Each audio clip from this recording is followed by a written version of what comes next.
Hi everyone, my name is Taylor and I am going to be explaining both hydrophilic and hydrophobic molecules, their characteristics, and really what they are. I have some pictures that I have drawn up for you guys to kind of see examples of each one, because usually having it illustrated is easier for me, or seeing a picture helps me visualize it better to understand the definitions of certain things like hydrophilic and hydrophobic. So to start, a hydrophobic molecule is attracted to water, whereas a hydrophobic molecule resists water, won't absorb with water, whereas hydrophilic will. It's easier for it to. Some characteristics of a hydrophilic molecule is really a molecule that forms with hydrogen bonds and water, because obviously it attracts water, so that's how it gets that bond, where a hydrophobic molecule is nonpolar, obviously, so it completely repels water, if that makes sense. Now, when talking about how they interact with water, we know one doesn't bond with water and one does.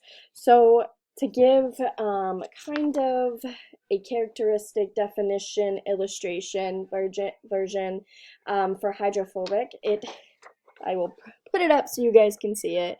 It hates water, it's covalent, it's nonpolar, and an example would be oils or fats, because a hydrophobic molecule can't absorb with water. It does actually absorb with oils and fats much better. So this is kind of an example, and then there's an example illustrated of an oil or fat bonding together with that hydrophobic molecule.